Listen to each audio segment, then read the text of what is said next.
we get. Greg is crying in his beer. The bartender asks, "What's wrong?" Greg answers, "I just got sued for an ADA complaint."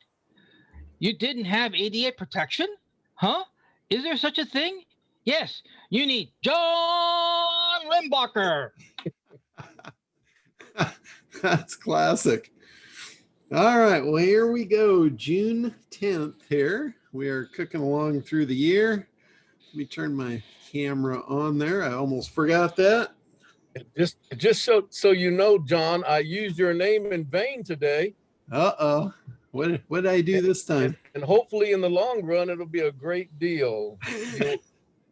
You were part of the webinar, Envision Success webinar we just came off of, and Craig was my guest. Oh, cool. All right. So, That's what I forgot. Good deal. Absolutely. It was awesome. Good stuff. Yeah, I hear I get talked about all the time. Hopefully it's. Yeah, it was all good. You definitely got talked about. I brought the link is out there, and it's going to go out with the follow-up emails because I used you in terms of grabbing their attention about the freedom number, and I want them to come see you for the ACT program. So awesome. Well, hopefully you got your affiliate links all in play. Oh, yes, absolutely. Yeah, cool. Good stuff. All right. Well, one of the things I wanted to do, and again, if you guys have something you want me to hop on, let me know. But I wanted to continue on. We've been talking a lot about the big idea. And one thing I want you to get is the call to action in the big idea. People get that wrong too. Don't expect someone to hit your big idea and buy your stuff. It's probably not. It's not going to happen. They're not going to just hit it, buy it, and everything's happy. It's not that easy. Sales has never been that easy. I mean, 1 in a million, yeah, you'll have somebody that just falls on the sword and away you go. But don't expect it. Don't underestimate the job at hand of converting traffic into sales. And the big idea, it's just the first piece. It's just the thing that it's to get them to turn their head. That's all it is. That's its job. And if you can get that to happen, you've done your job well. But that's just the first piece of the puzzle. So the big idea is ultra important. But it's like, don't think it stops there. So the next thing is your call to action has to be meaningful and the right call to action. And again, like I said, don't expect them to go right to a sale. Don't have your big idea make an offer to buy something. It's not that easy. If you do, you're not going to convert very well. The idea of the big idea is to hook them into your marketing campaign. Your marketing campaign is where you take them through the sales process. Like you guys have probably heard me say this, many times. If it works in the real world, it'll work online. And if it doesn't work in the real world, it's not going to work online either. So keep that in mind. And what works in the real world is a sales process. Every company that is successful, they have a process. They have a process of introduction. They have a process of presentation. They have a process of making an offer, all of that stuff. So you need that too. You need a sales process in your business, and that is your electronic marketing funnel. If you've never had one in your business, like let's say you got a new business here and you just don't have the experience and you've never had to do sales, you've never had a sales process.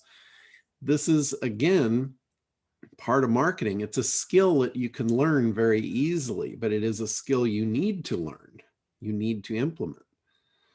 So the first piece, I always like to start with the first piece, because if you don't get the first step, you can't take the second step.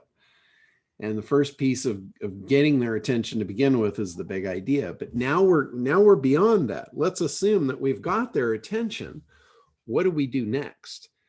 It's like we've asked her out on a date and she said yes. And now we're like, oh shit, what do we do now? So that's the next step. And that is the offer. And again, this is not an offer to sell. This is an offer to get them to move forward with you. And it's usually called, in the online space, it's called a lead magnet. In the real world, there's all kinds of names for it. And, some of them are good, some of them not so good. They even, like one of them you've probably heard of is a loss leader. They will offer something and they'll lose money on it to get you into the store. Like free hot dogs, come down to the car lot. We're having a barbecue Saturday. Free hot dogs and beer, right? That's a loss leader. They're not going to make anything on that. It's just a pure cost for them to get you there. And what you're trying to do is you're trying to get them onto your car lot, which is your funnel. That's what you're trying to do. Like I said, if it works in the real world, there's a way to turn it electronic. So the first thing is identifying what is it that worked in the real world. In your particular business, what was it that worked? And again, if you're new to this and you don't know, look at your competitors. Somebody's always done it first. Very few times we're the first one through the wall. Very seldom is that the case.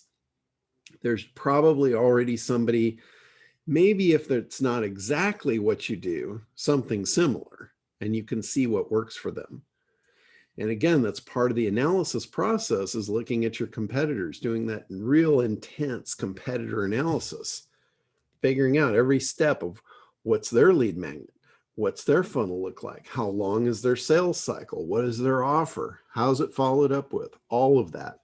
That's all part of your analysis. That's the competitor analysis. So the lead magnet is the thing I want to talk about, because that's what you're going to offer. You're going to offer them a loss leader, something that you're going to give away, that you're not going to make anything off it, but it's going to give them value. Because even if you're not asking for money, you are asking them for something. You're basically offering them something in exchange for the ability to follow up with them.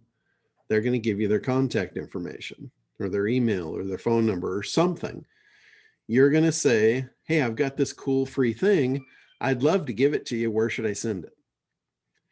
Now, their first thing is, again, remember, seduce the heart, convince the head. The head immediately steps in and says, oh shit, what's this guy going to sell me? Right? That's the first thing that's going to be happening in the gears as they're turning. So you have to overcome that. That's probably the first objection you're ever going to encounter. And a lot of times it's a hidden objection, one that's not said, it's not spoken, it's just there, it exists. So the way to overcome that is to outweigh the value. You have to offer enough value in that free thing, and you have to convey the value. This is where your words are really important. So if you can convey the value to have massive value, it won't even be a consideration for them to give up their email address to get it. John, what's a good free thing? Like, is it anything? No. I sent people brownies and they love them. That's a good thing because they love them. Exactly. But that doesn't do what I'm talking about. Like, that's a good gift. That's a thank you gift. That's not a lead magnet. Like, so is it more of something that you give them for free that they can actually put to use? Exactly. Right away? Yeah, exactly. So what, like, I have this budget tool that I created. Is that something? Well, there's a more scientific way to figure out what it is. That's what I'm asking you. Does it have to be like accounting and tax related, or can it just be like a scheduler or something? Here's what it should be. It's related to the timeline. And I wanted to actually go into the training and show you guys where this stuff is. So we're over here under creation, or actually we're in analysis, and we're in the avatar creation process.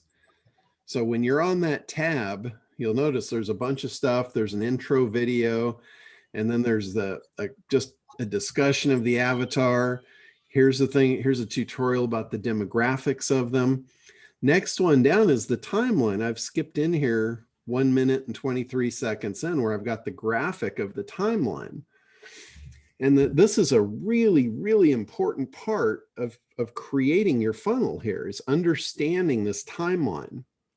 This is where your prospect is. Your avatar is in this first block here, and that's their current situation. And none of us like to be where we're at. We always want something different. If you told me you wanted $1 million and I waved a magic wand and hit you with it, and all of a sudden you had $1 million in your bank account, and I'd ask you, now what do you want? You'd want 2, right? You're never happy. Once you get the thing you thought you wanted, you're not going to be happy. You're going to want something new, right? So forget all of that. Let's just focus on where they are right now. So this is their current situation. And on the other end of the timeline, this is where they want to be. This is their desired outcome currently. So if they're in the mindset of they need $1 million, doesn't matter what it is, whatever it is that they think they want, that's the desired outcome. Now, if they knew how to get from here to there, they would have already done it. So they don't. So what your job is, what your marketing funnel is to convince them that you have a unique mechanism that's going to deliver this result. Now, in the process, it's not easy. It's never easy. It's never like wave the magic wand and put them there, right? There's always stuff that has to happen for you to get what you want. That's called milestones. When you're giving your presentation or your webinar or your email sequence that's going out in your marketing funnel, that's where you're educating them on the process, that you know how to get them from where they are to where they want to be. You're teaching them, hey, here's the steps. Here's where you are. Here's where you want to be. Here's the things in the way. Here's what you're going to have to overcome, these milestones. These are all going to have to get knocked off for you to get there. It's like, you're on one side of the shore and you want to get across the river, and there's alligators in the river, and that's the hurdles. You might want to know where they are, right? If you're going to swim that river, you might want to know where those gators are. So as you're describing the hurdles, this person that's feeling a little helpless over here because they want to be over here and they don't know how to get there, so they're a little off balance. They're not secure. They're not confident. If they were confident and they knew how to do it, like I said, they would have already done it. So that's your first clue. They're missing the confidence to even take the first step. When people are unsure, they freeze like a deer in the headlights, and they get stuck. You guys have probably heard that term. I'm stuck. I don't know what to do. I'm stuck. And it's because they lack the confidence. They don't know what the next step is, or maybe they do and they're not sure about it. So, John, that's I think my exact problem. There's 25 million sole proprietors out there that don't know that they have a problem. Well, that's a whole different thing that they don't know. That's a whole different thing. Well, no, they're just confused. That's why they don't do anything. Oh yeah. Again, that's the biggest reason why they're here and they're not over here. They don't know how to get there. There's a lot of confusion. There's a lot of frustration. There's a lot of fear. There's all kinds of stuff that's keeping them here. Now, whatever it is that's over here, however much that's worth is how much it's going to be worth to get them from here to there. If they're hungry, right, and you're just trying to sell them a burger, that's a short sales process. It's a quick and easy thing. But if they're over here and they want to build a business, and you've got a $10,000 training that's going to take them through and deliver the result, that's a long sales process. You're going to have to do a lot of convincing to let them know the road, You know the hurdles, and you're the one that can take them here. So back to the lead magnet. This is the first thing that you want to give them, is the first step that they need to take toward this desired outcome that they can actually do and see the result. And what that's going to do, it's going to build their confidence. They're going to go, wow, I took the first step. It was easy. This guy knew how to do it. He showed it to me. I did what he said, and I got the result. What that's going to do is that's going to give him not only confidence that he did it himself on his own power, that he can take the rest of the steps, and you're the guy to show him what they are. So that lead magnet, that first thing that you give them, is incredibly important that you get it right. Because if you get it right, this for you guys, let's look at this as your marketing campaign. You know, here you've got a prospect, and here you want to make a sale, right? So the milestones are, you're going to have to take this person, you're going to have to educate them that you know the way, that you can lead them through it, you can deliver the result, and that's going to be your marketing campaign. So, John, is that like my webinar? Is that... A webinar is a perfect example of a presentation. It's not a lead magnet. A lead magnet is one simple thing that they can do to show themselves that they can do it. It's one simple thing. It's easily consumed. They chew it up, swallow it, and they're hungry for the next bite really fast. So a very bad example of a lead magnet is a book. You do not want them to have to work very hard to consume the lead magnet. You want it to be quickly consumed, easy to follow, easy to implement, easy to get a result, and leave them wanting more. You know, like David D'Angelo, I use this example. He was one of the first ones I ever saw online to do this in the dating space. And, you know, he realized that his prospect was over here. It was a guy that didn't know how to talk to women. He didn't have a prayer. He had no confidence, no self-esteem. He was just like, oh my God, I shouldn't even leave the house. Right? And this dude desperately wants the company of a woman. Right? But he can't even move. He's frozen in the headlights over here. So David knew the first step that I can give this guy is going to be, he needs to be able to talk to women.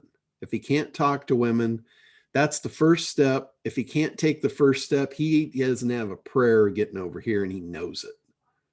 So that was his lead magnet. He said, hey, download this free guide. I'm going to show you in 30 seconds how to get a woman to talk to you. And that's the first step. And he convinced them, if you can't do this, if you can't get them to talk to you, you can't get them to go out with you. If you can't get them to go out with you, you're never going to get a girlfriend, this and that and the other. He just kept on painting the pain right down the end. You know, you're going to die an old man, you know, 40-year-old virgin, whatever. You know? So he painted an extreme picture of what's going to happen, what your life is going to look like if you can't take this first step. So he built that first step up to be massively important. So remember, I was talking about the value of trading your email for massive value. He did it.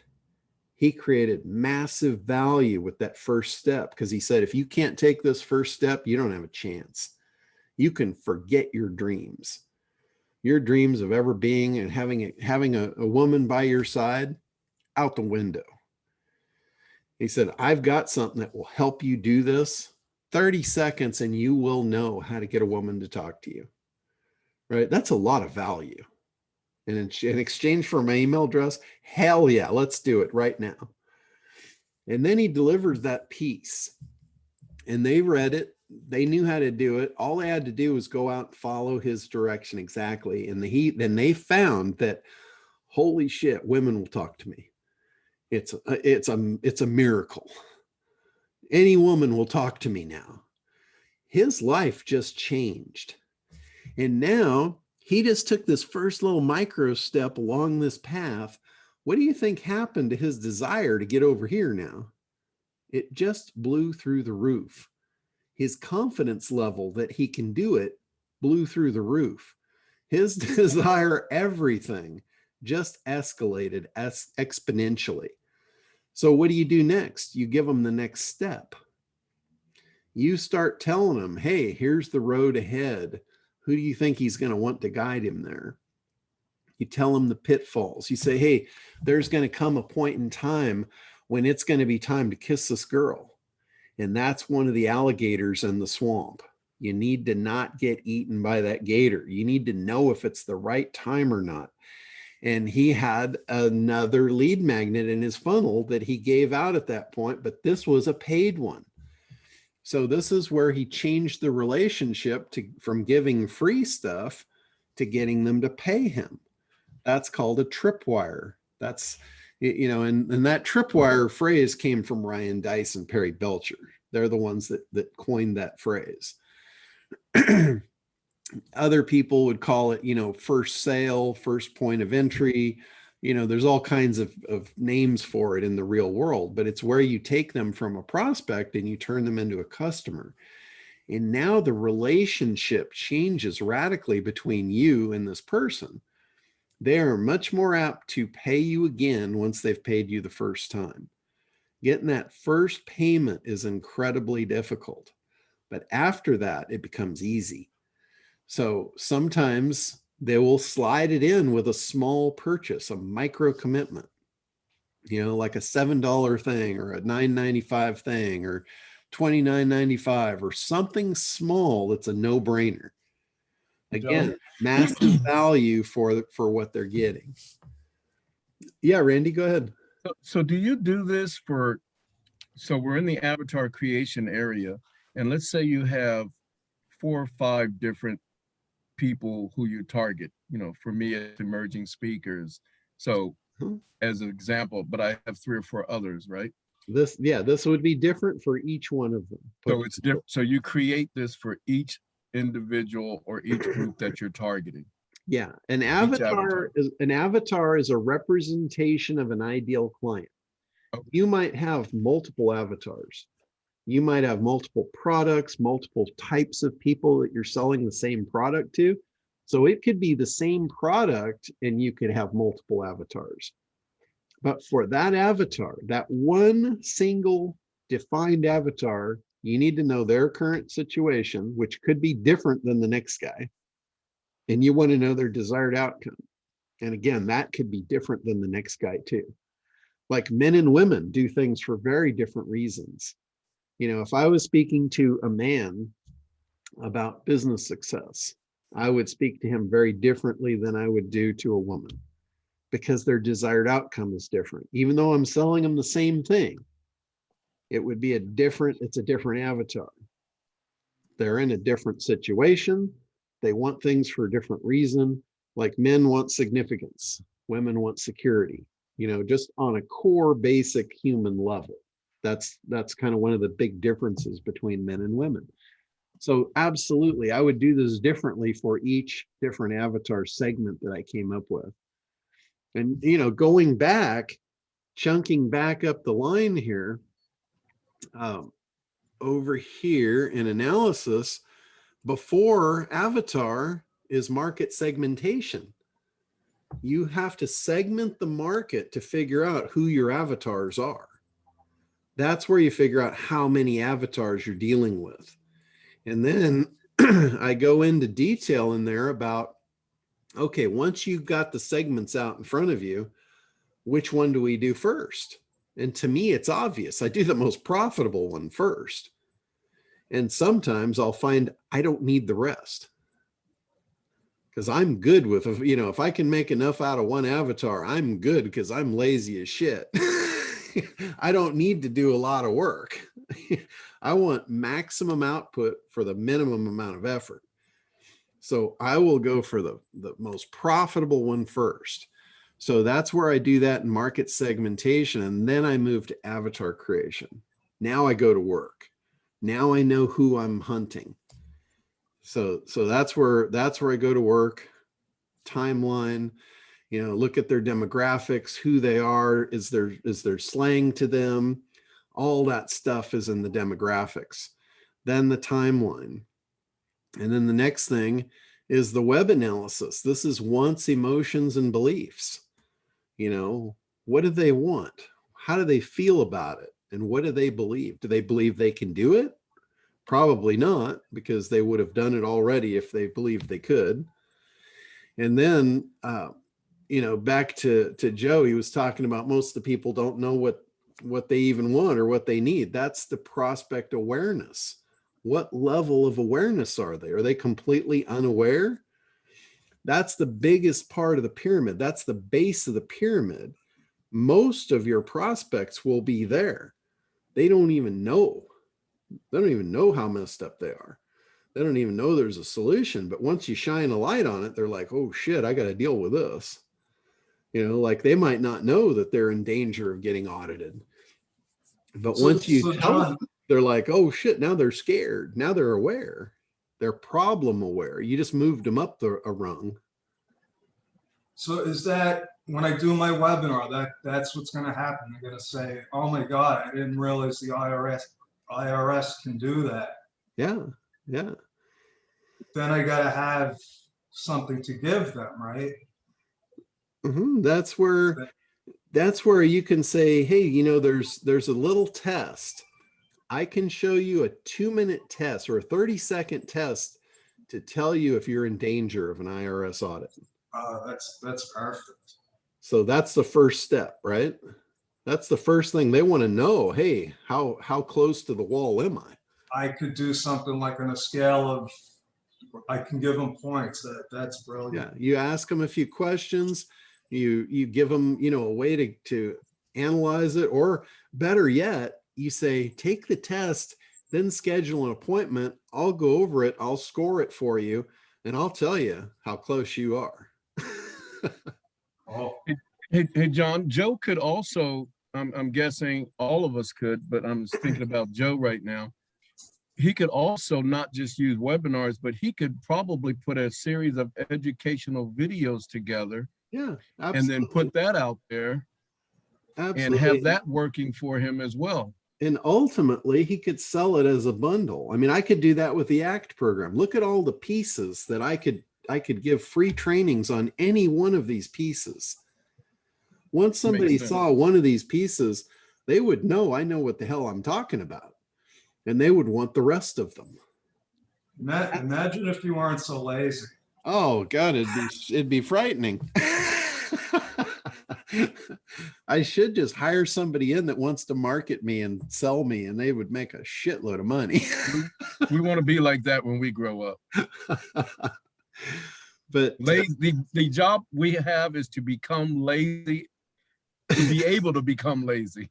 Yeah. I mean, I've spent an entire life perfecting that. But I just discovered what I really want. You want to be lazy. On my yacht. Oh, I knew that from a very young age. Believe me, I knew that really early on. It's funny how you turn that into profit, so to speak. Yeah, well, see, that's the whole thing. I won't get out of bed unless there's a reason. If there ain't no profit in it, I might as well just sleep in. Seriously, it's I'm probably a very different bird than most people you've met. That's oh man. So, but anyway, it goes on. We've got the empathy grid, and then I've got 30 elements that your customers value. This isn't even my training. This is something that somebody brought to my attention. I looked at it, I'm like, wow, that's really cool. But it was a article on the Harvard Business Review, Elements of Value. Goes right along with what I'm talking about here, but I didn't create that, no reason for me to recreate the wheel. I'm just too lazy for that. So I'll just point you there. Hey, there's a great thing over there. Go get it. And then lastly, the ideal client exercise. This can be really eye-opening for you. And what this is a lesson I put together where you can write a testimonial as though you were the prospect. And what would you want to hear them say about their experience, about working with you, all of that? Because if you get clear on what you want as the outcome from your program or your campaign, it'll be a lot easier for you to deliver that. So it puts like a subconscious lock level inside you that you know what you're striving for at an unconscious level, and it will make it easier for you to attain it. If you don't, you're just kind of bubbling through the day and you don't really know what your end goal is. But this is your outcome. This is what you want, what you would want to hear from them. Let's say they took your course or they did their, they bought your thing, whatever it is. What do you want their experience to be? What do you want them to say? So that's that deal. But anyway, back to the timeline. This is a really key factor here. And it is the way that you should figure out what your lead magnet is. And again, it's the first step. It's the first actionable thing that you can give them that they can accomplish and feel like they actually moved forward. They actually took a step toward what they wanted. Because the things that's going to do for them, it's going to drive their confidence level through the roof. It's going to drive their desire to take the next step through the roof. It's going to drive their desire to get the desired outcome through the roof. And it's going to paint you as the guy that's going to get it for them. So who do you think they're going to want to work with? They're not going to go back to Google and start searching out for gurus. They've already found their guru. So it locks you in. This is your opportunity. Now, when you take them into your process and you start teaching them about these milestones and telling them about the hurdles to look out for, the reasons that they need you, the reason that they need your product so they can get this desired outcome. When you're doing that, one of the things I like to do is I call it setting buying criteria. You tell them how to buy your product. You tell them what to look for, and you make it to where you're the only one that has that. When they go shopping, if they turn around in the middle of the process and say, I wonder if I can get this cheaper. Well, Bob just told me what I need, so let me go see if I can find it. You just make damn sure it doesn't exist. You make sure that it only exists in your wheelhouse. So you have just taught them that you're the only one that can provide them with this. That's how you create massive value. And that in the real world, it's setting buying criteria. A good salesperson will do that. They'll say, it doesn't matter where you get this. It doesn't matter where you buy this vacuum cleaner. But when you go to buy a vacuum cleaner, make sure A, B, C, D. And they'll know that they're the only ones that have A, B, C, and D. And they'll say, make sure, even if they have A, B, and C, don't get the one that doesn't have D. And I'm just throwing this shit out here. Whatever A, B, C, and D equals in your business, that's what you need to figure out. What is that stuff? And then always have reasons why. When you have a reason why, like when you say, hey, we do this, have a reason why you do that.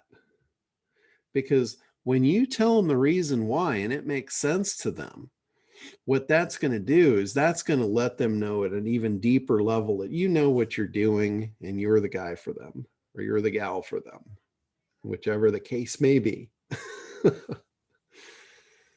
So anyway, I thought this was a really important piece to go right after learning a little more about the big idea, because the big idea is great, but again, it's only one step of this process. There's a lot of steps to get you where you're a competent marketer. And I'm telling you, once you figure this stuff out and you start thinking this way, right now it probably looks like a lot of work. It looks like a lot of pieces to the puzzle. And it looks like, oh my God, if I did this once, I'd be lucky. I'd never be able to do it again. That's not true. This is like learning to walk. You know, you have to learn to roll over first, then you have to learn to get on your knees and then crawl. And there, you know, and every time you do something, you no longer have to think about it again. Like, you don't think in those like, oh God, I got to crawl before I walk. You just get up and walk, right? Or you run. You'd be damned if you can run if you don't know how to walk, right? Well, it's the same thing here. When you lay these things on, you layer these pieces on, you're layering on competency in marketing. And eventually, someday you'll be able to just get up out of bed, get up, walk, and run if you want to. So it's important that you get all the pieces and you layer them in and you get all of them embedded in your thought process. Like, I don't even think about this stuff. I do this stuff. The only way that I was able to even teach this to you guys, that the way I can teach it now, is because I took 12 people for an entire year and they had to pull all of this shit out of me because I was just doing it on an unconscious level. And it really did. I offered it up to 12 people. I said, I'll work with you guys for an entire year to make sure that you get this right. But I want to know what you don't know. I want to know why you're not taking steps, what you're missing, what you're scared of. And this is what I found. This is it. I was able to like pull it out in pieces. So like, oh God, they don't know that. I didn't know that that wasn't common knowledge. I just took it for granted. You know, like the whole timeline thing. I had to figure out, you know, what the hell is this? How do I do this? How do I figure out what they want? And this is what I came up with, is all these pieces to the puzzle. This is the stuff I was doing without even thinking. You know, so I broke down the process of how did I first crawl and then go to walk. That's what the whole ACT program is. So it's, you know, it's probably really for your benefit to do this. Like, talk about lazy. That year I worked my ass off to get this. And now I'll never have to do it again. I can rely on this for the rest of my life. This stuff is not ever going to change. Like, if I was teaching you SEO, what I teach you today is going to change tomorrow. This stuff is not going to change through your entire life. You only have to learn this once. This is like, you know, the only thing that's going to change this is if people fundamentally change, and it's not going to happen in our lifetime. This stuff has been working for over 100 years. The ad agencies have been doing this process for over 100 years. I got it intuitively because I worked with them for so long, and I almost got it like by osmosis because I was immersed in it and people all around me were doing this stuff. And I just saw it happening and I didn't really even know what I had learned. I just knew it in my head. I'm like, oh yeah, they did that. Let's do that. Boom. I just didn't even have to think about it. But when it came down to it, you know, and I taught it for the first time at a high level, I thought I knocked it out of the park. I'm like, oh my God, I just transferred knowledge of these people. It's going to turn them all into millionaires. And, you know, 3 months later, when I did checkups with everybody, nobody had done anything. And I'm like, wow, I really screwed something up here. And that's when I went back to the drawing board. I said, where did I fail? And I offered it out to the group. I said, I actually offered it to 6 people. I said, I'll take 6 of you and I'll work side by side with you for a year for you to work through this. And I want to learn from you what's holding you back. I want to learn why you're not doing this. And 12 people begged me to get in on this. So I took all of them. And it was quite a learning experience, the whole thing. But what we came out with, I think, is the roadmap for you guys to do it. It's, you know, it's ACT, analysis, those are the pieces, creation, there's the pieces, and then traffic there's all kinds of traffic, you know. In the overview in here, I talk about traffic sources well beyond like press releases, Oh, what happened here? Pay-per-click, CPA. This is cost per acquisition networks. Most of you have never even heard of that stuff. This is where you can literally buy customers in these CPA networks. They're higher dollar, they're a bigger barrier to entry, but once you get up to speed and you have a campaign that's converting, this is something you might want to look at for a traffic source. Facebook, social media, celebrity. There's ways to leverage celebrities to drive tremendous amounts of traffic to your sites. You just, again, it's important to figure out the right celebrity, the right messaging, and the right way to do it. There's email marketing, media buys. Again, this is a big dollar thing. This is once you figure it out and you're ready to scale to the moon. Retargeting, affiliate networks, offline traffic, SEO. So there's a lot of traffic channels. So, but we haven't even gotten over there because we got to get through all this shit first. I'm going to be really excited when our common weekly discussion is over here in the traffic realm. I'm going to be really excited about that.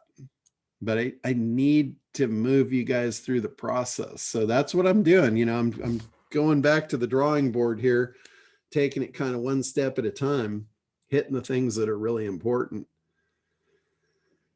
So questions, do you guys have questions about this stuff? I mean, we're still in analysis. We're still in avatar creation. The big idea was over here, but you can't do the big idea until you've got this. I mean, think about that. You're creating a big idea. You don't even know what your lead magnet is. Right? That's pretty difficult. You wind up with a hodgepodge. If you do the stuff in order, you figure out the market segments, who's the most profitable segment, and then you take that into avatar creation. Figure out who we're talking to, who we're hunting, and then how's the competition doing this? That's the only way you're going to know what this guy's seeing and hearing in the market. Is this competitor analysis. What's happening to him? How's he getting bombarded? What's he seeing? What are they hitting him with? What's the messaging he's getting?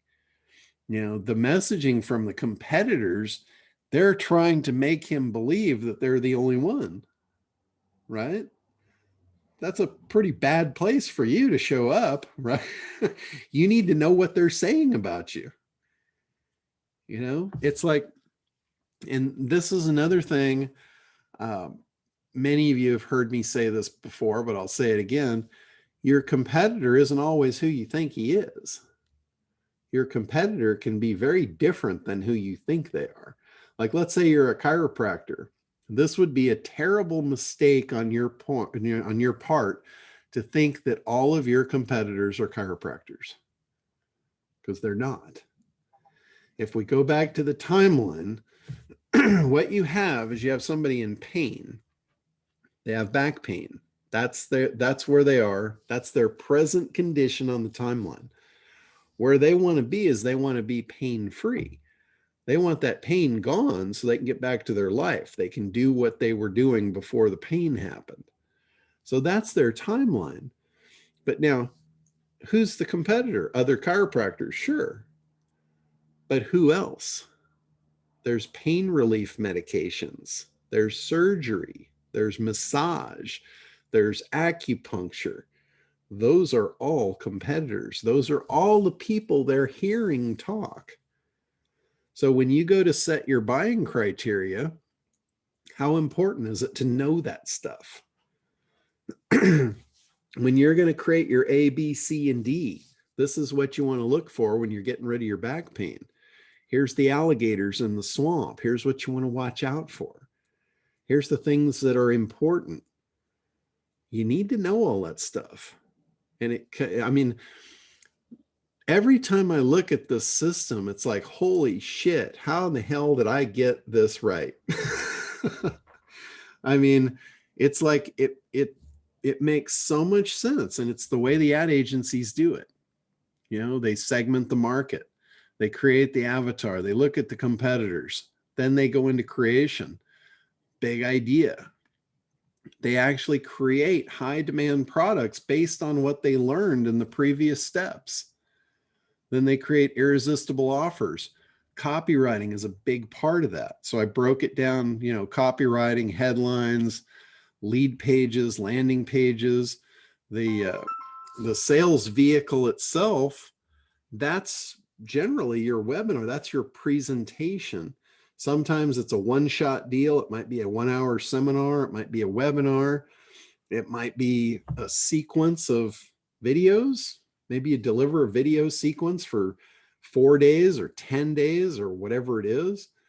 However long your sales process needs to be. The bigger the dollar amount, the longer it generally takes to convince them. People don't make snap decisions on big dollar amounts. You've got to convince the head. You know, seducing the heart is one thing, but convincing the head, that's another, that's one of your hurdles. That's one of your obstacles you're going to have to overcome. And then even as far down as the order form itself, there's things I talk about in the order form that can be stumbling blocks. You know, like for instance, if you put a coupon code on an order form that you're not giving them a coupon for, you can kill your sale, because they'll hit that and they're like, oh no, I need the coupon. I can't move forward. What's the coupon number? There might not even be one. You just wiped out a lot of your sales because you had something cute on your order form. How'd that work out for you? You know, what was your thought process? If you're going to have a coupon place where they can put a coupon in, right above that, you should say use coupon code X for X amount of discount. You know, I've gotten to the point where I don't even like to do that. I just like to put it in the offer. Say, hey, the offer today is this amount. You don't have to put anything in. Just click the order button and take it for this price. Your discount's already there. The discount's there because you're on this webinar. Again, always have a reason for everything. When you get into your order, you know, your irresistible offer, I talk about that in irresistible offer. If you're going to discount your stuff and you don't want to make it look like it's of less value, you better have a reason for the discount. You know, like I've had people that are, or a lot of people that are speakers, and they want to know how to fill a room. And I said, and you know, they're giving all these discounts. They're almost giving it away. And I'm like, if you're going to give it away, you better give them a reason. You know, what would be a good reason for giving away seats, you know, in your venue? The best one I can think of is, it goes something like this. You say, hey, I'll do you a favor if you do me a favor. I've got this event coming up and I'm going to record it. I want it to look like the room is full. I've got like 10 extra seats and I really want them all full. So because of that, I'm willing to let you in for $97. The rest of the people, and be quiet about this because the rest of the people paid $1,000. But I really want that room full, and it's worth it to me to give you that discount to fill that seat. And they're like going, oh shit, yeah, I want to take advantage of that. Versus, oh, it's only worth $97. Yeah, I don't want to go to that. See the difference? Just the difference in a few words had massive value. Hey, John. Yeah, Jeff, go ahead. I always hate to interrupt anything you're saying because it's such a good stream. No problem. This kind of follows on where you've been talking about it. I have a new homepage / landing page that I just finished because someone called me up and said they've got it's related to some referrals that are coming. So it's on a little bit different topic than I was working on before. Okay. But it still fits for my main avatar that I just finished the analysis package for one of my 3 avatars I've got 2 of the 3 done now. Awesome. So I was wondering if maybe I could share that and get some feedback. I know where I think it's weak, but I'd like to hear Sure. Absolutely. We'd love to hear it. how bad it might be. It's So I built it in Kartra because it's never bad. If you started Well, off, that's a good yeah. thing. let me rephrase that. Always looking to get feedback on what's good, because I focus on, I'm a recovering engineer, so it's always what needs to be improved. Yeah, that's it. It's how can we improve it?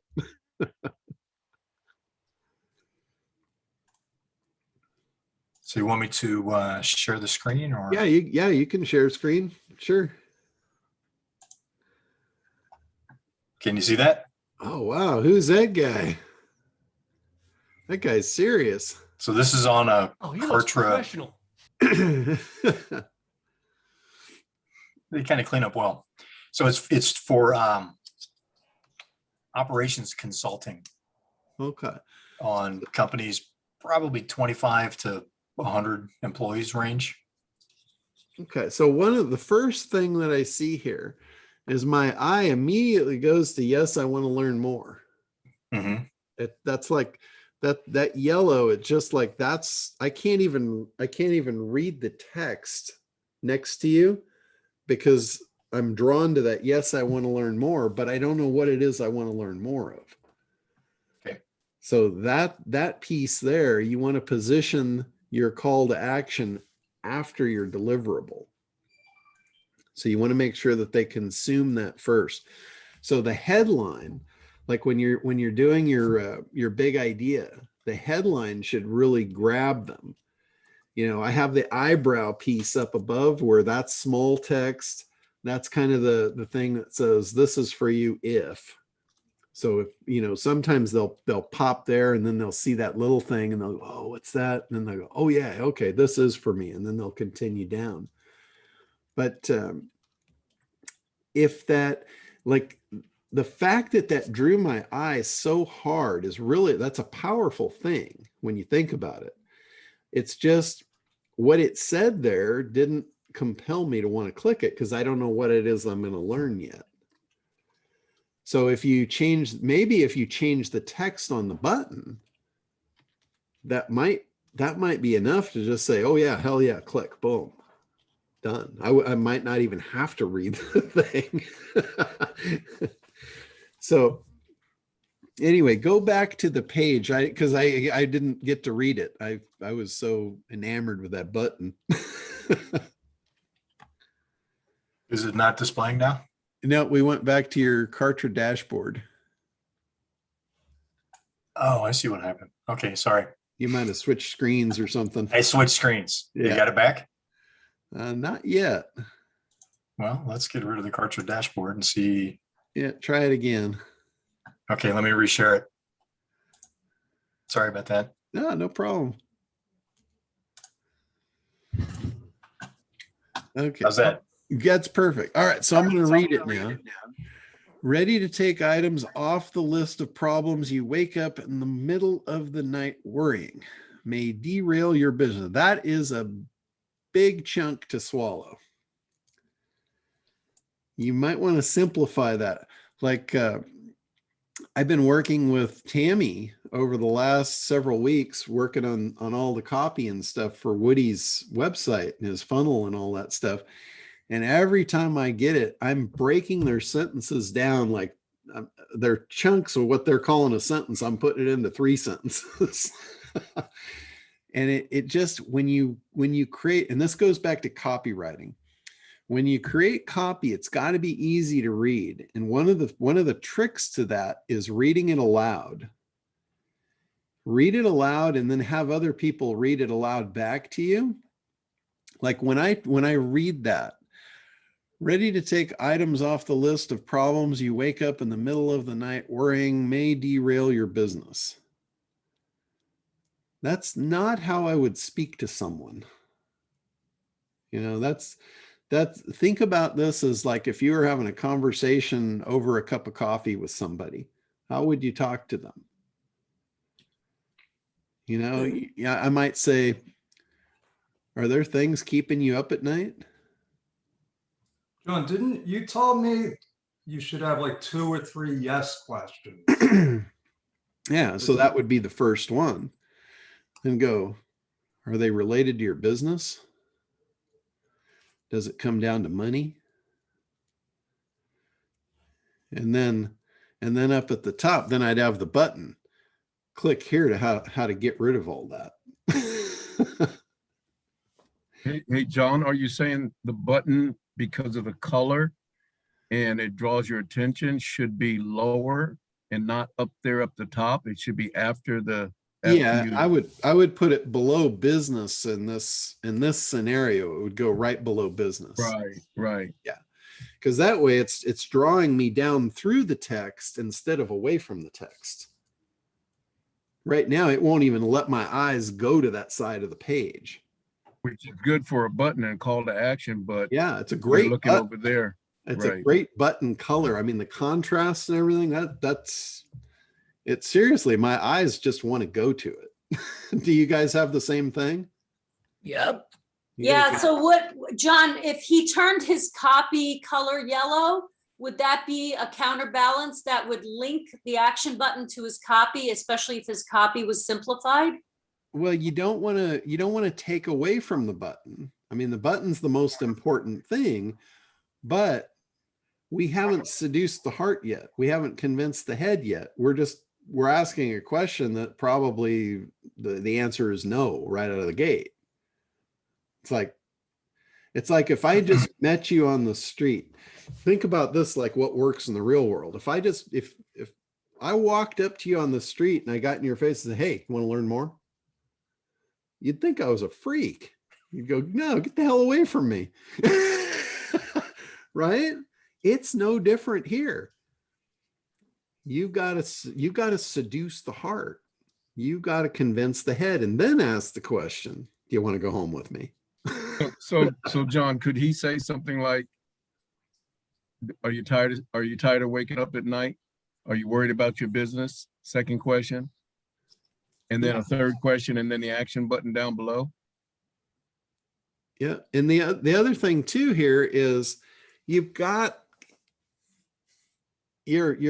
of missing some pieces here, because what's the promise? Let me just ask the questions here and you'll see the deficiency. What's the promise that you're making here? It's there, it's underlying, but it's not in my face. The promise is how to not get your business derailed, but it's obscure. You don't want people to have to work to figure this out. So again, back to the big idea, the lead off thing is it's got to have a promise based on the desired outcome. The second thing is you have to at least allude to the fact that there's a unique mechanism here that's going to deliver on the promise. You know, another thing that I see, John, and Rick, don't feel bad. It really takes a massaging, but someone's arms being crossed generally means you're shut down. And then you got a wrinkle in your forehead. You know, John told me something. He goes, don't put any photographs in unless they relate to the copy.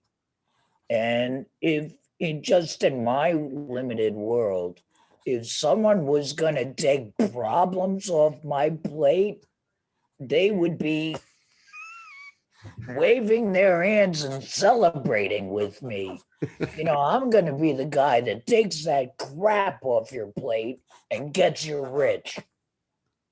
Yeah, that's a good point, Woody.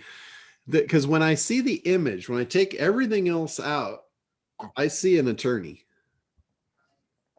That's what I see. I see a law firm here.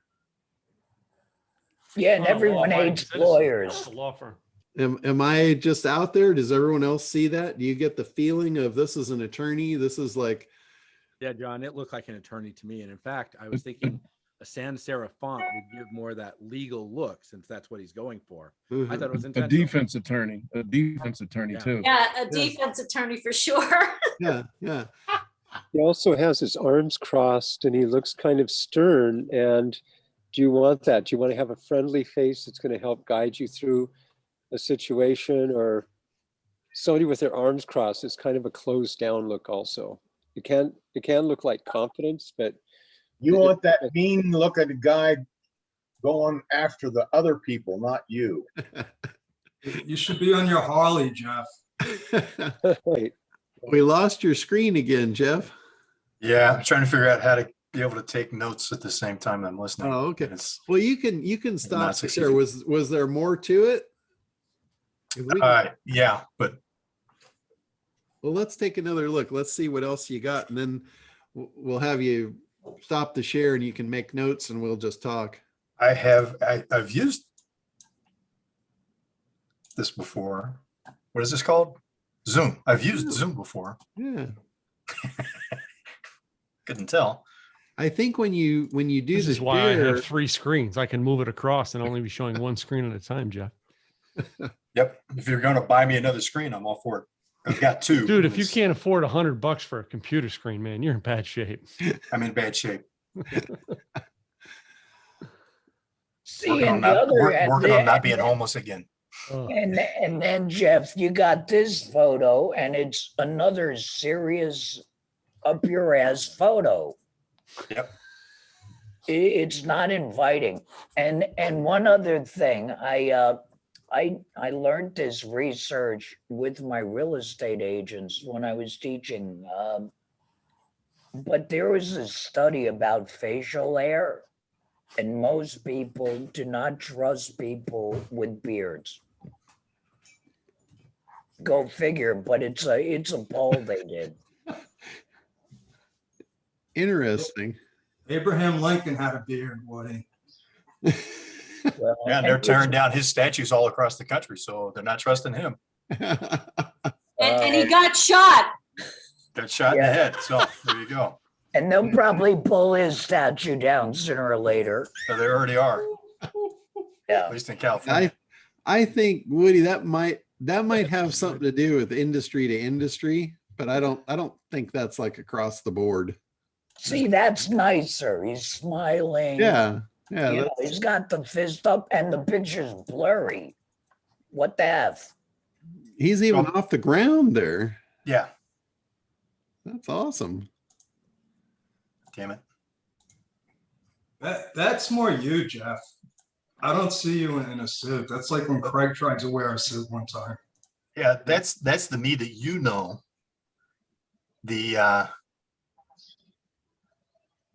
We completely lost it now. I agree, but I would do business with the you I know. Yeah, you're not my target market. All due respect. But But I hear you. Jeff, I'm not ignoring what you're saying. Just saying that in all the consulting work I ever did, it was up your ass serious wearing a suit. Yeah, okay. So that being the case, then I think you're attracting the right people with that look. Yeah, I think if that's the case, though, I think your messaging is off. I still think you need to get a goatee and shave your head. And I think everybody think you're a badass then. Then you'd be biker and cool guy in a suit. Well, and what I wanted to do was right in the center of my forehead. I got a buddy of mine's going to tattoo my logo there. So especially with this, I like that, Tim, with the shaved head and the goatee. I think we're onto something. That's yeah, you could be the next Stone Cold Steve Austin, man. I'm too short. Hey, Jeff, why don't you tell us who your avatar is? That would be really helpful. 50-year-old CEO, founder, male. He's a suit wearer. Hang on, wears a suit? No, probably not. Okay, well, if he's slacks and a polo, suit when needed, but prefers slacks and a polo. Yeah, if he's not a suit wearer, then I would mirror whatever it is he is wearing. I would definitely mirror that. And if he's wearing something that he doesn't want, and then again, this is back to analysis. And I'll give you a perfect example of this. Like when Frank Kern created his avatar for Mass Control, he knew his avatar, and his avatar was basically who he called Bob. And Bob was, Bob worked in a bank. He had a day job. He hated it. He hated answering to a boss. He had to dress in, nice, but not a suit, but he had khakis. And, he went into great detail explaining who Bob was, how he dressed, what he ate in the morning. He had the same routine, all of those. So Frank didn't mirror him because he knew that's not what he wanted. He knew that guy wanted to be free on the beach. So Frank turned into a surfer. He actually ditched the coat and tie. He got a pair of flip-flops. He had a heavy investment there. He grew his hair out. He bought a surfboard. He actually learned how to surf so they could do videos of him in the water at the beach. And by creating that imagery, that avatar was drawn to it. It was just like, it was magic.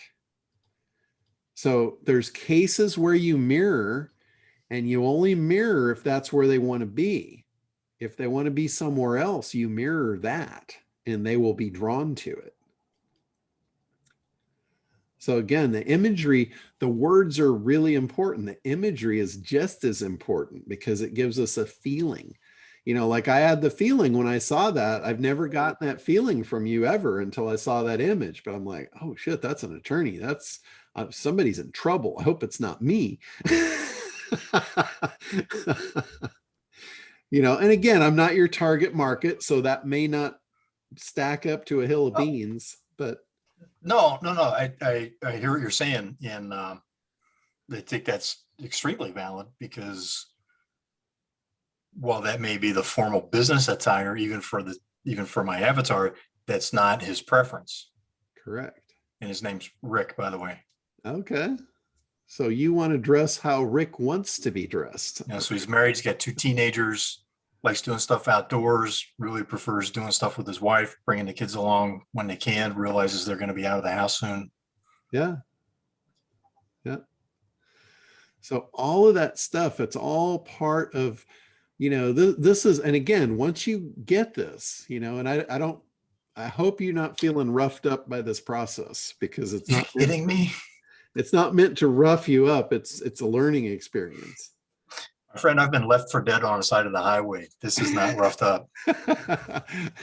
All right. Well, some people take it personally, and I don't mean it that way. It's all constructive criticism.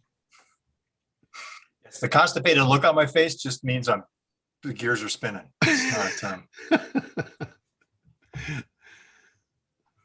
I appreciate the feedback. That's why I wanted to ask for it. Jeffrey, don't worry. Everyone's gotten their pictures redone several times before the process is over. Yeah. I didn't have time or money to do a whole new set because my hair's not right. And didn't have time, or even if I had the time, I don't have the money for a new set of photos right now. Well, that's a great photo. I love that. Yeah, the reality which is closer, sports shirt, jeans, whatever, preferable shoes, maybe a jacket when needed would be more, not exactly Silicon Valley business casual, but yeah, a little more laid back. The reality is you probably have enough images at your disposal right now. And if you didn't, what I would do is I'd probably just remove the image of you. Mm-hmm. It doesn't really need to be there. The messaging is the most important thing here. Remember, it's not about us. It's all about them. So don't think you have to be here because you don't. If you need to be here, if it reinforces something, then that's great. But if I were torn between putting up a picture that wasn't right and not having a picture, I wouldn't have one. I would focus, I would put all the weight on the words. So that's an option. Go with my idea a little bit, Jeff. Okay, the shaved head, the goatee, and using the website notsteveaustin.com. Just saying. Just think about it. And think about it. Your ideal client may want to be like that badass wrestler. You might, but what he's going to get is the short, fat, cognitively Dude, I'm like, I use the deficit not Tom version Petty of thing for me, not years, Steve and I'm a Austin. foot and a half taller than him.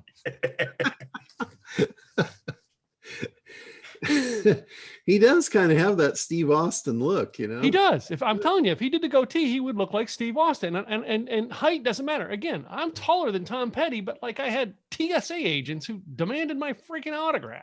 And you're on the right side of the grass too. Yeah. Okay, so back to the copy here.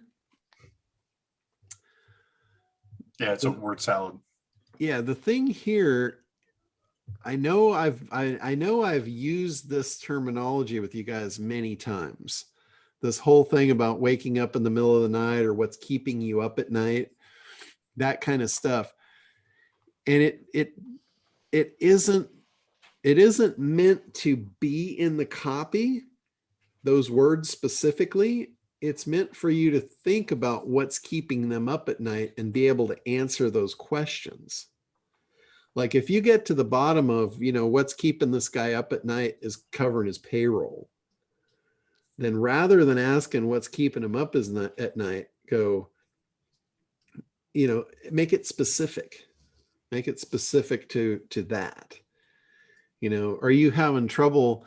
Are you thinking about closing your doors? Is there that little thought in the back of your head that you're going to have to close your doors in the near future? That's powerful, because that's probably what he's thinking about. Yep. Yeah, that's putting a fine point on it right now. Yeah. I don't like payroll. Yeah. Well, yeah. I Well, don't, it's not my thing anyway. But twice a month, I'm like, okay, payroll. Yeah. Payroll is getting down to specifics, but if you backed it up a little bit, he's probably worrying about how long is he going to be able to keep the doors open at this rate if something doesn't change. Well, and then that ties back into my second edition of my book that's coming out soon, because it squarely addresses that. Yeah. So like an idea along the lines of a big idea for you here is, focusing on that idea of, the guy is worried about being able to keep his doors open, right? So the promise is go from the struggle you're at to success in short order, get there fast. It doesn't have to be like this. That's somewhere along the lines of a promise for that. And then whatever it is that you have that's going to deliver that should be uniquely named.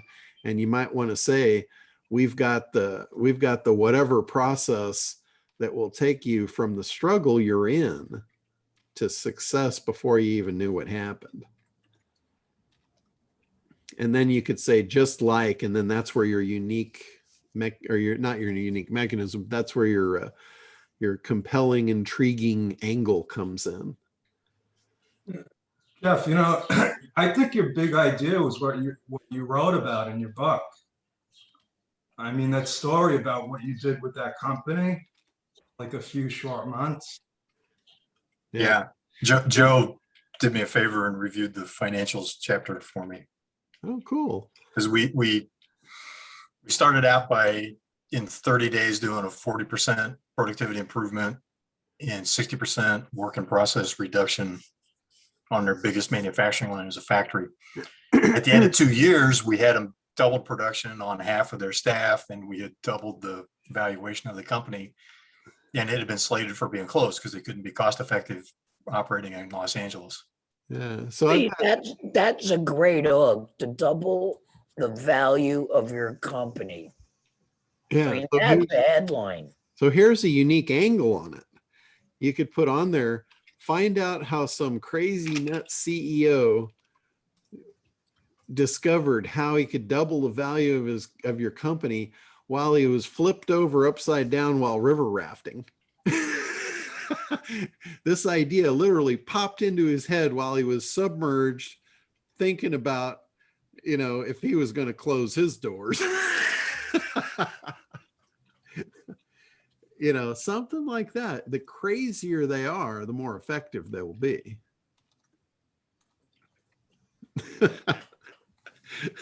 Jeff's like, oh, hell no. Oh, I'm trying to make sure I get that spelled right. But that's the way you do it. You take the things and then you put them together with something that's not even in the same world. And people go, what? How, you know, I want to know about that. And then your button want to learn more. Hell yeah, I want to learn more. Then it works. This crazy CEO had a brainstorm while upside down, nearly drowning in a river rafting accident. This idea could double your business overnight. Want to learn more? Hell yeah. Hey, Yeah, Doug, go ahead, Roger. Can I interpose a question circling back to your lead magnet lesson of Sure. earlier? Sure. I've seen many lead magnets or self-described lead magnets as tip sheets, PDFs, you know, the 5 mistakes to avoid when, or the 3 tips to increase blah. But those don't necessarily fit your definition of moving the person forward towards a desired outcome. Could you give me 1 or 2 other examples as well of what might be a better lead magnet to your mind? Sure. The reason that those things can work is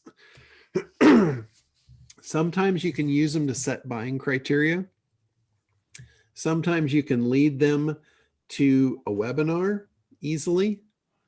Like let's say I'll use the 3 things. Here's the 3 things you need to know before buying a vacuum cleaner. And then you list the 3 things off, and then you leave them with the thing that, okay, they know what they are, but they don't really understand them. And you say, now tomorrow I'm doing a webinar where I'm going to walk you through all of those. I'm going to give you the details on A, B, and C. So you really have a deep understanding and you can buy this vacuum cleaner and your life's going to change forever. So that's where like a list of 3 things can actually work. But in a lot of cases, I know what you're talking about, you know, the so-called claimed lead magnet. A lot of times it's just a lack of imagination is why people would just come up with, you know, meaningless stuff. But you'll never have that problem if you use the timeline. If you use the timeline and you go back and you just ask yourself, what's the first thing this person needs to know, or the first thing that they need to do? Sometimes they need to know it to be able to do it. Sometimes the thing that they need to do is just make a decision. You know, make a decision of, is this for them or not? And that lead magnet can help them make that decision. You know, it doesn't have to be complicated. It just has to be a little short thing they can consume, and it leaves them wanting more. So if you give them enough to make the decision in 30 seconds, the next question is, hey, you know, I have a live webinar happening tomorrow. I'd like to invite you to it. Now that you've made the right decision and, you know, your life is going to change based on the decision you just made, I would love to make that change easy for you. You know, I'd love to take the alligators out of the pond for you. You know, all of that stuff. Does that make sense? And Hey, John, I have a quick question. okay. I don't know if it's quick or not, but my team put I have a new website. It's not up yet, but they built the whole website in Kartra. Okay, cool. Oh, that's cool. Okay.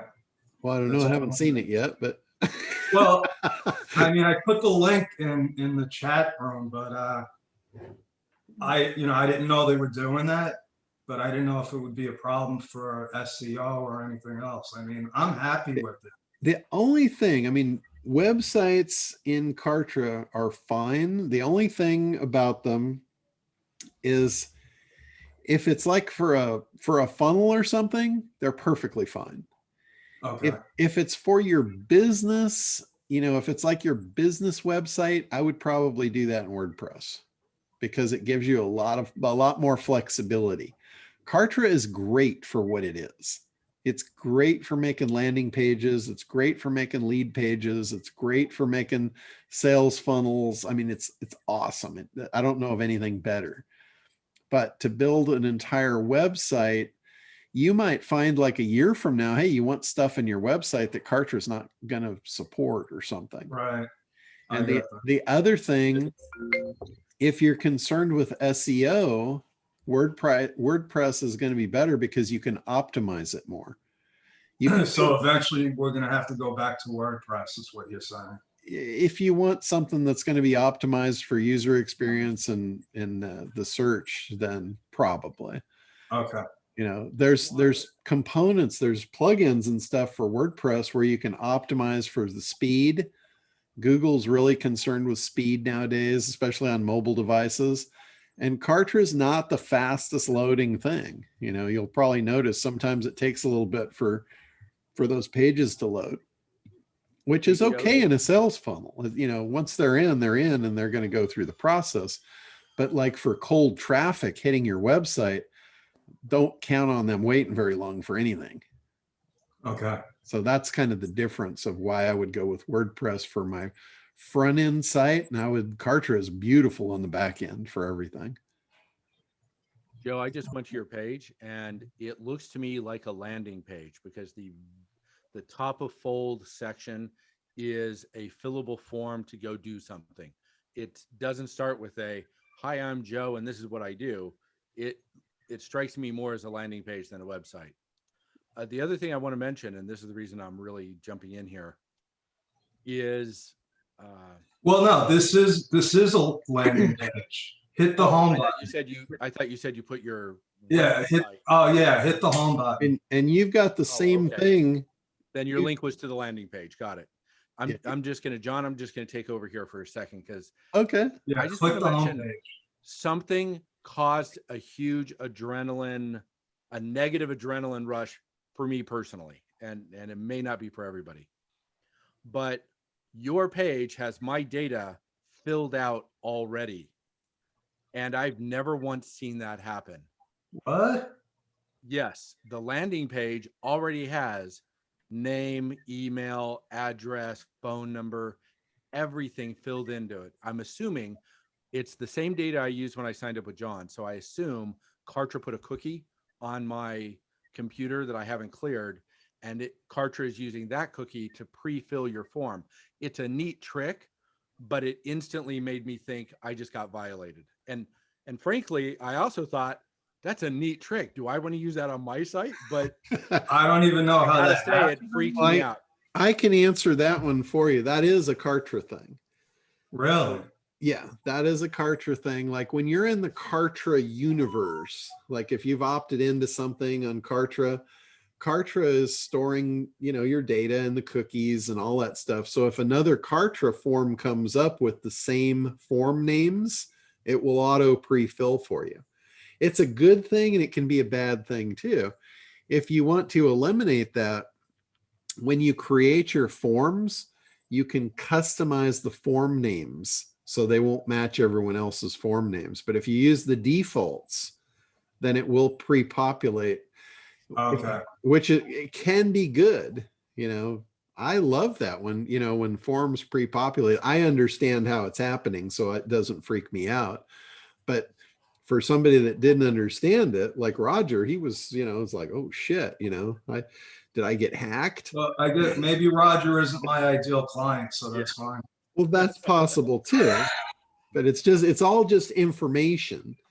It's just information. The more information we have, the more intelligent decisions we can make. So that was great. I'll tell you the truth. I'm so sick and tired of working on my website because we've been going back and forth for years. But here's the thing. Did you follow the steps and do all the analysis first to figure out what your website should have been to begin with? No, because I keep changing. That's what makes mine so exciting. All the stuff I'm doing right now is because I started doing the analysis. Oh my God, Joe, I'm loving doing my website right now. Well, Yeah. yeah. Well, John, I talked to you a couple of weeks about that. I'm going more with focusing on keeping your money, not just bookkeeping and accounting. Yeah. So what you need to do really is you need to kind of take a step back and say, okay, my website is my core business. So what is that? And have the messaging for the core business on the website. That should really probably never change. And then you can add an unlimited amount of pages and sections to your website. Every time you have a new idea, every time you have a new avatar, that's just a new section on the site. That doesn't mean you rebuild the whole site. Okay. You get your foundation rock solid on bedrock, so to speak. Yeah. and then, you know, that's who you are as a company. Like for me, I'm Internet Dominators. You know, that's the company. And then all the things I do are just additional pages and landing pages that just get added and added and added. And eventually I look like a massive conglomerate. Oh God, this guy does everything. It's awesome. What do I need? There it is. Boom, got it. Okay, I think I know what we can do. Yeah. So do that. You don't want your website really to be changing all the time. You want to have some stability of who you are and how you show up and all that. So. Okay, thank you. But landing pages, shit, you can have an unlimited amount of landing pages. You can have an unlimited amount of offers, an unlimited amount of avatars, unlimited amount of big ideas. And the more of them that you have, the more money you will make. That's just almost guaranteed by virtue of the math. How long before you put this video up on YouTube? I can probably have it up for you tonight. Well, not for me. I want my team to listen to it. Okay. Yeah, I'll have it up there tonight. All right, cool. Thanks. Yeah, I'm it was- I loving just the- looked at it. Just looked in mine. John, I have one website. I've got 72 back pages. My other website's got 46, and then I've got 19 pages in Kartra. That's all. I'm having fun. Can you tell, John? Absolutely. And I started doing agency, so I started doing a couple other people's stuff in Kartra, and I'm actually having a blast with this. It's like this is like my fun. Yeah, marketing, I'm telling you, when you get the stuff figured out, it is fun. Mhm. You know, it can be It's a like fun a thing. game. Yeah. It's like it is. It's like a game, man. How what twist can I put in the story today? Yeah, and that's what I love. I only like games I can win though. That's it. I'm always, if I'm not winning at it, I'm recreating it tomorrow.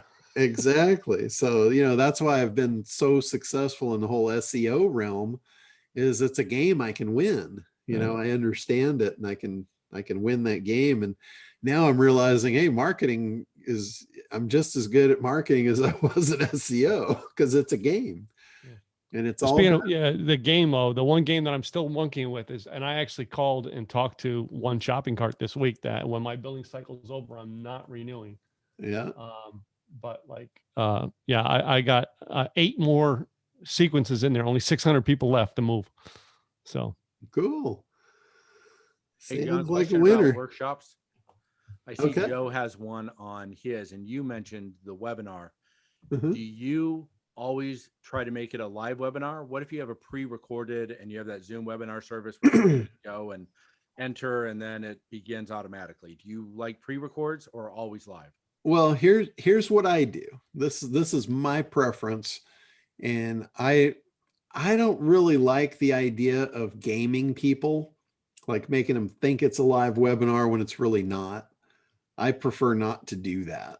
It's effective and yada yada yada. But the way I do it is I schedule a live webinar with a real audience, and I have found that if I try and record a webinar and I don't have an audience and I know that in my head, I don't perform as well.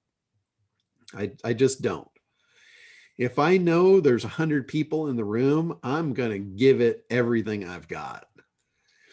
And so I try and do that. I try and get people onto a live webinar and I give the performance of my life and it's recorded. And then the way the funnel goes is they have to pre-register for the webinar. as soon as the clock hits 0 and the webinar is live, that form flips to now you're going to register to watch the replay. And then as soon as the webinar is done, I put up a replay page, and the thank you page on the webinar replay goes to that page so they can immediately watch the replay. One thing I've found is when people sign up for a webinar, they often don't show up because the time they were interested was when they signed up, not 2 or 3 days from now. So I've found that we've made more sales on our webinar replay pages than we've ever made on the live webinar pages. We always make more sales on the back end than the front end. But for me, the front end gives me that boost to really do a good presentation. So I just know that about myself. So I try and do as many of those, get as many people on as possible. So it just pumps me up to give a better presentation. But you actually say that it's a replay of a prior webinar. You don't say your webinar begins soon. No, I send it to them instantly. Let me see here. See if I can find an example for you.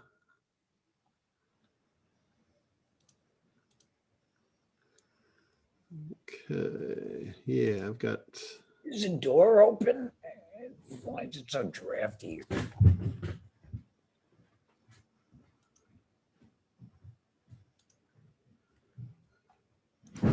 Okay, I think I got one here for you.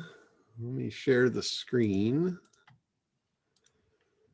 Okay, so this is inside my Kartra account. So here, this is the sign up page. So this is the sign up for the webinar, free webinar, limited spots, reserve your spot. And then here's the thank you page. And again, it says, see you soon, starts in just, then it's got a countdown timer with the link. And I send them the follow-up email with this page so they can log in and see the webinar live. And then we've got the replay. So this is watch the Joe Troyer replay. This is the guy that promoted me for this particular webinar. And then I've got the order button. This order button doesn't pop up until you're so far into watching this replay. So, and then this particular one was just meant for a live replay. So I don't have the extra page, but I usually have an extra page here that this would be, I change it from sign up live to, watch the replay, and that same button, they opt in. And then instead of going to that page, they go to the replay page. Hey, John, how do you do I get a lot of offers, and they'll say, pick your time, and they give you like 5 options. They give you the same day, like 2 slots, and then the next like 2 days. Yeah, that's Ever Webinar. That's what? That's Ever Webinar is the software that does that. Oh, okay. Ever Webinar. Okay. Yeah, and it's basically, it's an evergreen webinar system. But this is where I send them, like after we do the webinar and we get to the call to action on the webinar, I do a special. We usually run the webinar either on Wednesday or Thursday. And I tell them that this offer expires Friday at midnight, where when they purchase the software, they're getting 3 months free service.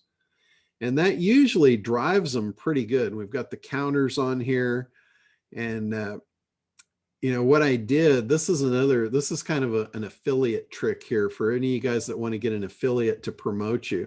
They love big money up front. So my intention is to charge $97 for the service. With the charger in it. And but what I did was I made the special offer $297, which is the normal price. That's the normal monthly price. I don't expect to sell it at that. I want to sell it for $97 a month. So what I do is I put this on here as, as a special for you being on this webinar. You're going to get to buy this for $97 a month. It's $297 to get into the system. We'll set you up, we'll get you going. So your first month is going to be the $297, which usually I that's want my, monthly. And then we're going to give you 3 months free service. So the 3 months free service is the same thing as $297 over 3 months, right? But I'm getting that big chunk of money for my affiliates up front. I don't care that I'm not going to get paid for the next 2 months. That doesn't matter to me. I know this person is going to be on for years paying $97 a month. So my money's on the back end. So I'll give the lion's share up front to the affiliate. That's why I priced it that way. And then I have an agency model, which is usually $497 a month. And I'm giving it to them for $497 the first month, 3 months of free service, and then it's $197 a month. Now, and that's only till Friday, and that's a real hard stop. That when the calendar hits, this page gets yanked. And then it goes to the next page, which now this one expires Sunday at midnight. If you miss the 3 months, you can still get 2 months free. And again, Sunday night, this thing's gone. And then Monday morning, they get the final offer here, which is the basic is now available, which is $47 a month. And it's $197 to get started. But now you see it's just monthly. It's just $97 a month. It's $297 for the first month. Then it goes right into the monthly. But for the ones that price was an issue, now we've opened up the lower one. And we call that right in the email. We say there's a basic version available now. If you didn't want the pro or the agency, we've got a basic model available for you. I don't even introduce this till after I've made all of my sales I wanted. This is only to pick up the stragglers that price was an issue.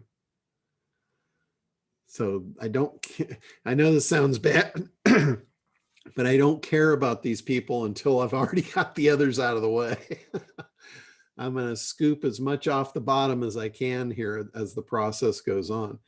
And it would shock you how many people buy before Sunday and how many people even buy after and they don't get the special deal. It blows my mind. And then, then we've got the regular pricing where it's just the same thing. This is what we just put, after the fact. After the week is over, anybody that comes through Joe's funnel, they just get to go here. So they still get it at the monthly is discounted, but they don't get it the extra months. So that's how that funnel goes. And we've got these for ACT. It's the same thing. It's the multi-sequence. Here's another one. And then I've got on the end of this one, this is a Hail Mary. This is after I've introduced the basic level. I'll throw a Hail Mary where we don't have the big upfront money on the first month. And I will pick up a bunch here too. And again, I don't care. It's just the affiliates, if they don't make it on the front end, hey, I'm going to get you as much as I can. But they want that big hit up front. So that's why I do it that way. But I like the Hail Mary. The Hail Mary pass always picks up a lot more on the back end. So it's about efficiency. And I know the first time I ran this funnel, I think we made $11,000 on the first day. Off the live webinar, I think we closed like $11,000. Or no, it wasn't even that, it was $8,000. It was $8,000. And the projection was 25,000. The guy that put all these people on the webinar for me, he goes, I'm gonna guess that my list is going to give you about 25,000 in sales. And when we hit 8,000 and it was over, I was really bummed. I called him and I'm like, oh man, I'm so sorry we didn't hit your number. And he's like, oh no. He goes, I was talking about after the final close because we did fine. And I'm like, okay, cool. I just want him to be happy. But by Monday morning, our cart was at $52,000 from that sequence. And he was happy. I was very happy. And he actually, promoted me on to the next affiliate. He says, hey, why don't you do this for this other guy? I'm like, I would love to. Thank you. So in 52 grand, I gave him half of it. He got half of it right off the top. And I was happy to give it to him. So, John, is this an ongoing funnel that you have for your organization? I have a feeling it is. yeah, I'm absolutely. wondering how you can how I can get, well, I guess Tammy is working on this for me. Yeah, absolutely. Well, you see, this funnel here looks almost identical to the first one I showed you. This was just for a different, different person. And then we've got an evergreen one that is the same thing. So like if I have a new person that wants to promote me, I'll just clone a funnel and change out their names and, the offer. And we've got a funnel specific to their audience. So, and they love that. They love the fact that I will go to that extreme. And for me, it takes me about a half hour in Kartra to clone a funnel and put their name on it. I can even put their logo on it, all that stuff. Like Joe's, I don't know if I put Joe. Well, I put his name on all the pages. The Joe Troyer, webinar offer. Sometimes I'll put if they have a logo, I'll put their logo on there. It's easy. It takes me like seconds to put their logo on here. So, and here again, this is a big idea. SEO Insider reveals how he uses AI to rank at the top of Google, Bing, Amazon, and YouTube. 5 secret signals that reprogram Google's artificial intelligence and forces your sites to the top. So it's got the promise, it's got the unique mechanism, and it's very compelling and interesting, right?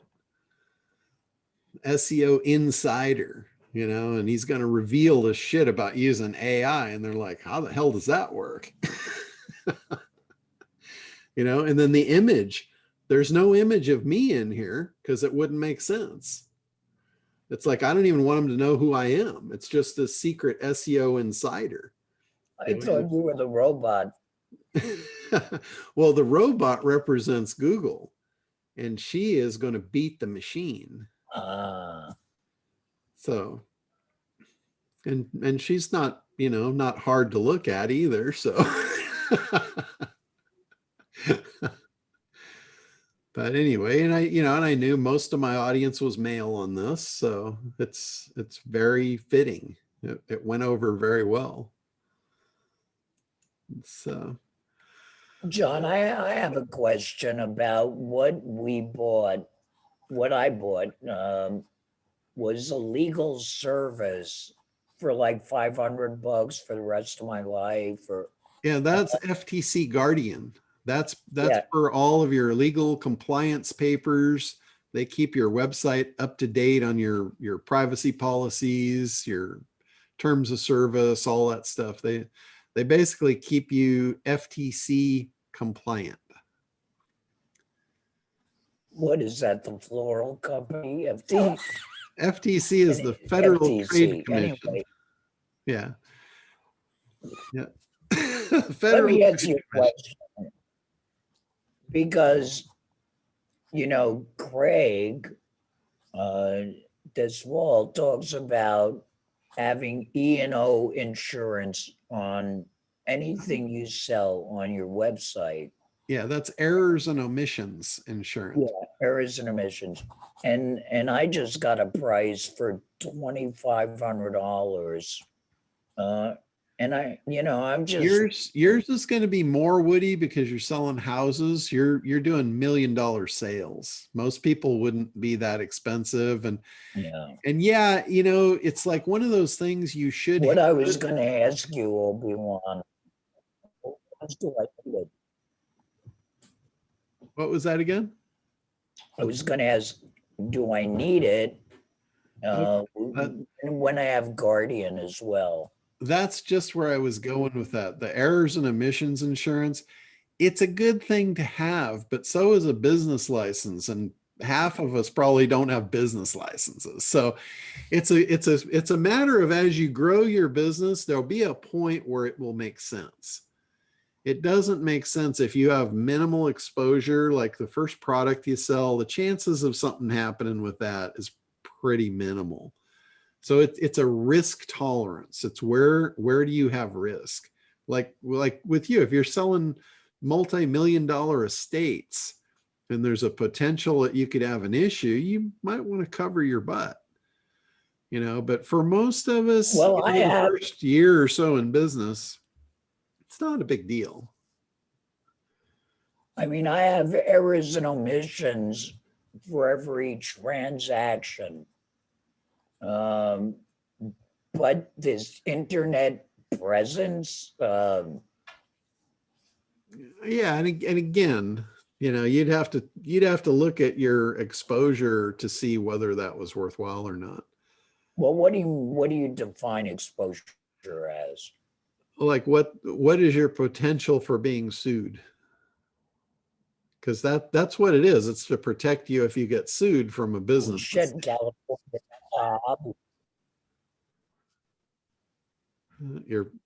We lost you there, but that's what error and omission insurance is Well, for. when they sue, they do transaction. Yeah. It's basically they're suing you for damages from something you did that hurt them in business. That's basically what it is.